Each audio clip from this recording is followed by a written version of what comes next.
Halo guys, selamat datang di channel kami guys. Gimana kabar kalian? Mudah-mudahan dalam keadaan sehat walafiat ya guys. Yuk, yang lagi rebahan, yang lagi makan, yang lagi nongki-nongki sama teman-temannya sambil dengerin cerita horor dari kami. Selamat mendengarkan guys. Kali ini saya akan bercerita tentang rumah kosong berhantu. Kita simak sama-sama ya. Di sebuah desa kecil bernama Karangjati, ada sebuah rumah tua yang berdiri di ujung jalan yang jarang dilalui orang. Rumah itu besar, bergaya kolonial, tetapi sudah lama tak ditinggali. Jendela-jendelanya tertutup rapat, catnya mengelupas dan taman yang di depan penuh dengan semak liar. Penduduk sekitar menyebut rumah itu adalah tiga rumah lilin. Karena malam tertentu, orang-orang itu mengaku pernah melihat tiga cahaya redup seperti lilin menyala di salah satu kamar lantai 2. Tidak ada yang tahu pasti siapa pemilik rumah itu. Namun, kabar yang beredar adalah bahwa setiap orang yang mencoba masuk ke sana tidak pernah keluar sama seperti sebelumnya. Nina adalah seorang wanita muda yang baru saja pindah ke Karangjati bersama suaminya yang bernama Arya dan anak mereka yang bernama Ica. Setelah bertahun-tahun tinggal di kota besar, mereka memutuskan untuk mulai hidup baru di lingkungan yang lebih tenang. Mereka membeli sebuah rumah kecil yang letaknya tidak jauh dari rumah tiga lilin tersebut. Nina segera merasa bahwa tetangganya aneh. Mereka selalu menghindari pembicaraan tentang rumah itu. Bahkan beberapa dari mereka memperingatkan Nina untuk tidak pernah mendekati rumah itu. "Jangan pernah lewat sana malam-malam, Mbak," kata Pak Darmo, penjaga toko kelontong. "Bukan cuma rumah itu yang kosong, tapi juga penuh dengan mereka yang tidak kelihatan." Nina menganggap itu hanya cerita rakyat untuk menakut-nakuti orang luar. Namun, rasa penasaran Nina mulai tumbuh dalam dirinya.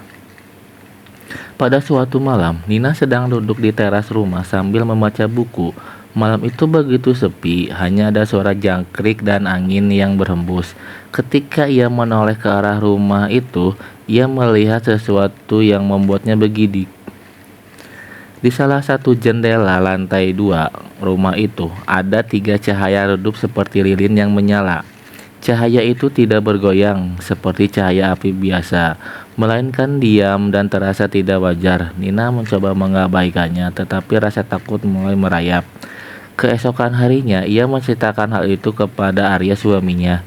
Namun Arya hanya tertawa.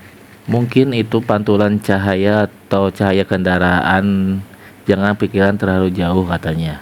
Namun sejak malam itu, Nina merasa seperti ada sesuatu yang mengawasinya setiap kali ia melewati rumah itu. Suatu hari, saat Nina sedang membersihkan halaman belakang rumahnya, ia menemukan mainan boneka tua yang rusak di dekat pagar. Boneka itu memiliki gaun putih kotor dan salah satu matanya hilang. Anya, putri mereka yang baru saja berusia 5 tahun, langsung tertarik pada boneka itu. "Ibu, ini cantik sekali," katanya sambil memeluk boneka itu. Nina merasa aneh. "Dari mana kamu mendapatkannya?" "Dia memberikannya padaku," jawab Anya sambil menunjuk ke arah rumah tiga lilin. Nina merinding. Tidak ada orang di sana. Ia memutuskan untuk membuang boneka itu ke tempat sampah.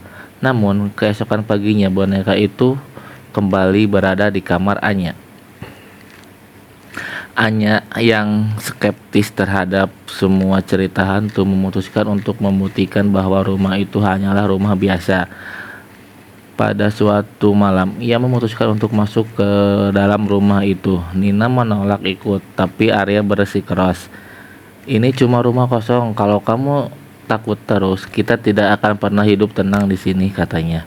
Arya membawa senter dan kamera berharap merekam kondisi rumah itu. Nina menunggu di luar di dalam mobil dengan perasaan cemas.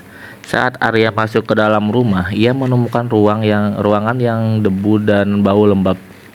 Perabotan tua itu masih ada di tempatnya, tetapi semua itu tertutup kain putih.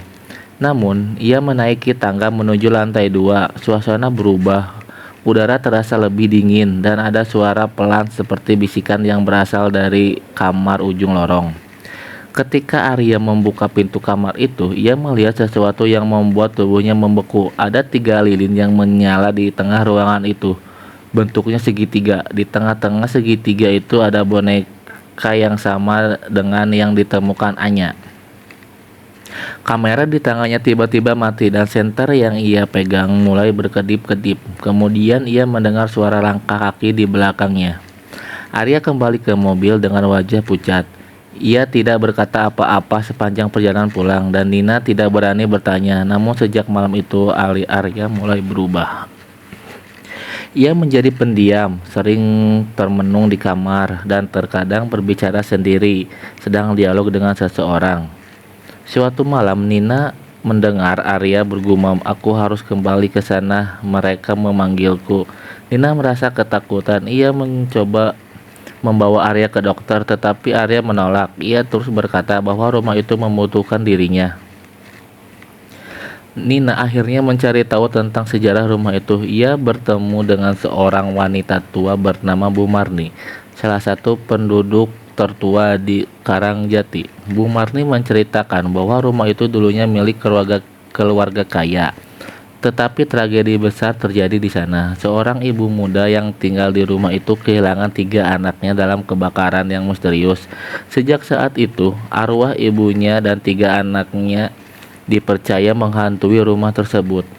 Lilinya adalah tanda, itu simbol 3 nyawa yang hilang, kata Bu Marni. Siapapun yang mencoba masuk ke rumah itu tanpa izin akan membawa kutukan. Nina semakin panik mendengar cerita itu. Ia yakin Arya telah membawa sesuatu dari rumah itu dan hal yang sedang mengawasinya. Suatu malam, Nina menemukan Arya berdiri di depan pintu rumah memegang boneka yang seharusnya sudah ia buang berkali-kali. Matanya kosong dan ia terus bergumam, "Aku harus kembali ke rumah mereka. Mereka butuh aku." Nina memeluk Arya dan berteriak mencoba menyadarkannya. Namun tiba-tiba lampu rumah mereka padam dan ada suara langkah kaki terdengar di seluruh ruangan. Nina melihat bayangan 3 anak kecil berdiri di sudut ruangan tamu, menatapnya dengan mata hitam pekat. Dengan keberaniannya yang tersisa, Nina memutuskan untuk membawa boneka itu kembali ke rumah 3 lilin. Ia percaya bahwa boneka itu adalah kunci untuk mengakhiri semua ini.